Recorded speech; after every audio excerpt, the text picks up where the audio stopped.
What about this today, that despite the fact that, of course, the World Health Organization screwed up as much as it possibly did, all of the big state, deep staters saying we must lock everyone away forever, now they're going to turn around and lecture us about the mental health implications of the decisions they made us take, Senator, where apparently there is about to be a lockdown generation. A generation that, of course, is ruined because, guess what? They weren't able to go to school. They weren't able to go to university. They weren't able to have their casual job. And now, as we start to step out of all of those restrictions, they're, of course, going to be denied being able to go and get all of those jobs. I love this. The World Health Organization couldn't have stuffed up worse. Many of the authoritarian governments, or even the ones that just enjoyed being, authoritarian curious of the past few weeks. Well, guess what they've done? Exactly what we've always said they would do, which is screw an entire generation. Now the UN want to tell us that it's our fault and we have to fix it.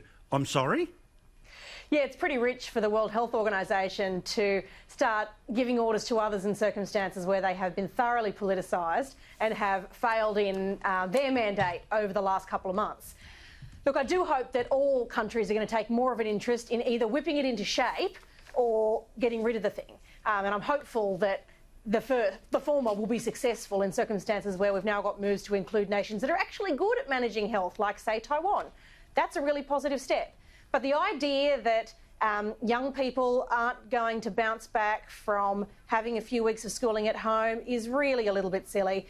What matters is that we set the conditions for bouncing back. And that means doing everything we can to get people back into work. That means easing restrictions as soon as it's safe to do so. It means opening the borders, for heaven's sake. Yeah. And it means that a lot of the nonsense and posturing that's going on has got to stop, because the longer we leave our economy waiting for something to happen, the harder it will be for us to get back on track. Yeah, well, by the way, when you talk about that bounce back, here's what the ABS again had today, which was the expected impact of government restrictions in the next 2 months. Not at all, 37% for some when it came to restrictions on trading or social distancing. Small to moderate, 35%.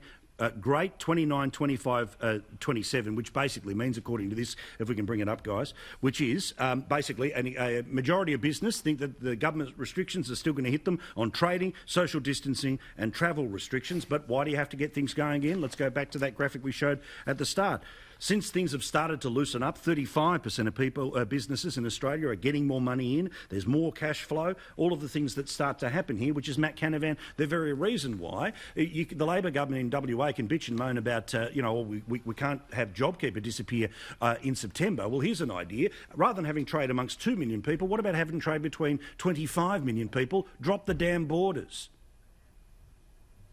Well, Paul, the key problem here is I don't know now what the governments are trying to target. We've done a very good job through this period, and some of the restrictions we put in place were necessary and all those things. But now, what is the actual goal and objective of the state governments putting these border restrictions in place? Because here in Queensland, apparently, according to the Chief Medical Officer here, we won't open our borders until New South Wales has 28 days, 2 full cycles, without a new coronavirus case.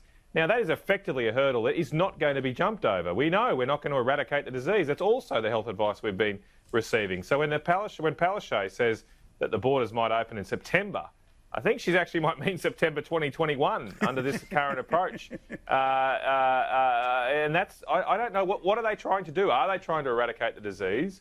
If they're saying that, they need to be upfront with people, because I'm not sure if the costs of that are actually acceptable. We have suppressed the disease. We've done so, with a lot of hard work, and it has come at a massive cost.